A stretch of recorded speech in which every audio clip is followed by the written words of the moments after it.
This is English Utopia, a retold classic with simplified English, vivid narration, and original illustrations. Enjoy the story. The policeman on the beat moved up the avenue impressively.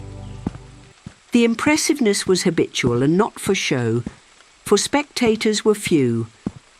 The time was barely 10 o'clock at night, but chilly gusts of wind with a taste of rain in them had well-nigh depeopled the streets. Trying doors as he went, twirling his club with many intricate and artful movements, turning now and then to cast his watchful eye adown the Pacific thoroughfare, the officer, with his stalwart form and slight swagger, made a fine picture of a guardian of the peace. The vicinity was one that kept early hours. Now and then you might see the lights of a cigar store or of an all-night lunch counter, but the majority of the doors belonged to business places that had long since been closed. When about midway of a certain block, the policeman suddenly slowed his walk. In the doorway of a darkened hardware store, a man leaned, with an unlighted cigar in his mouth. As the policeman walked up to him, the man spoke up quickly. "It's all right, officer," he said reassuringly. "I'm just waiting for a friend. It's an appointment made 20 years ago." Sounds a little funny to you, doesn't it? Well, I'll explain if you'd like to make certain it's all straight. About that long ago, there used to be a restaurant where this store stands. Big Joe Brady's restaurant. Until 5 years ago, said the policeman. It was torn down then. The man in the doorway struck a match and lit his cigar. The light showed a pale, square-jawed face with keen eyes and a little white scar near his right eyebrow. His scarf pin was a large diamond, oddly set. 20 years ago tonight, said the man, I dined here at Big Joe Brady's with Jimmy Wells, my best chum, and the finest chap in the world. He and I were raised here in New York, just like two brothers, together. I was 18 and Jimmy was 20. The next morning I was to start for the West to make my fortune. You couldn't have dragged Jimmy out of New York. He thought it was the only place on earth. Well, we agreed that night that we would meet here again exactly 20 years from that date and time, no matter what our conditions might be or from what distance we might have to come.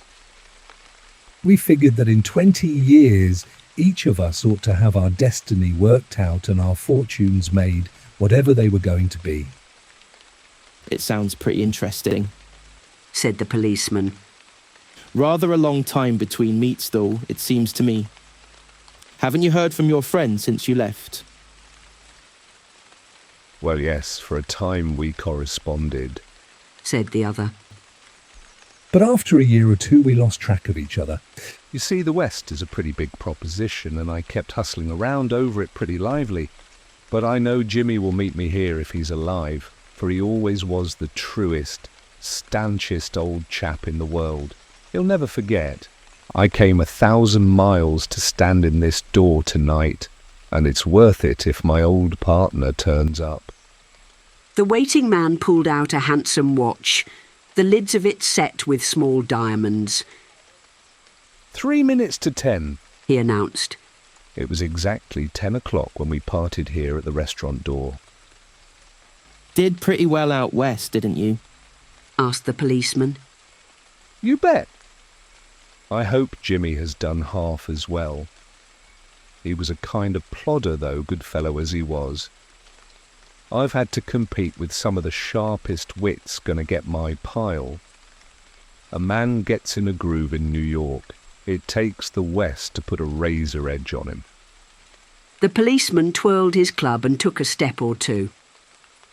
I'll be on my way. Hope your friend comes around all right. Going to call time on him sharp? I should say not, said the other. I'll give him half an hour at least. If Jimmy is alive on Earth, he'll be here by that time. So long, officer. Good night, sir, said the policeman, passing on along his beat, trying doors as he went. There was now a fine, cold drizzle falling, and the wind had risen from its uncertain puffs into a steady blow.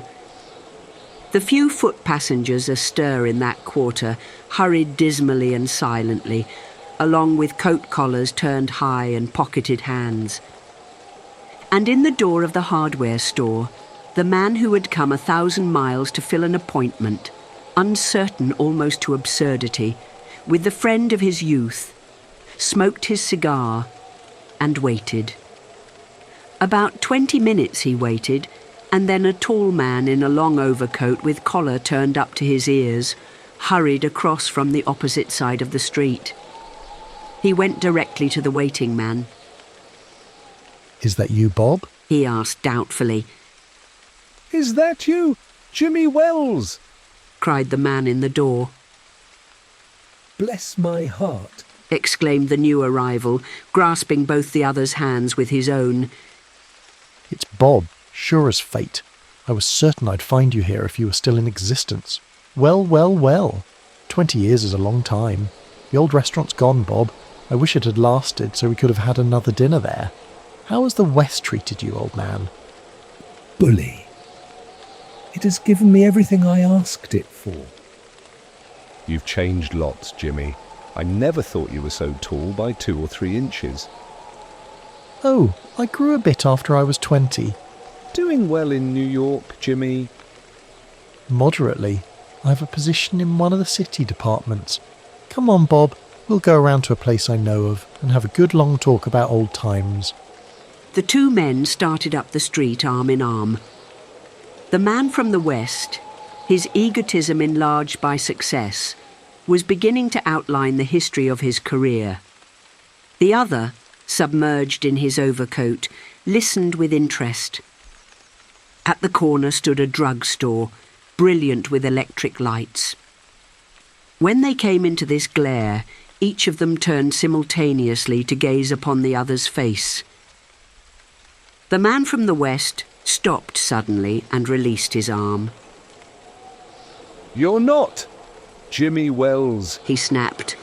20 years is a long time, but not long enough to change a man's nose from a Roman to a pug. It sometimes changes a good man into a bad one, said the tall man. You've been under arrest for 10 minutes like Silky Bob. Chicago thinks you may have dropped over our way and wires us she wants to have a chat with you. Going quietly, are you? That's sensible. Now, before we go on to the station, here's a note I was asked to hand you. You may read it here at the window. It's from Patrolman Wells. The man from the West unfolded the little piece of paper handed him. His hand was steady when he began to read, but it trembled a little by the time he had finished. The note was rather short. Bob, I was at the appointed place on time. When you struck the match to light your cigar, I saw it was the face of the man wanted in Chicago. Somehow I couldn't do it myself, so I went around and got a plainclothes man to do the job. Jimmy.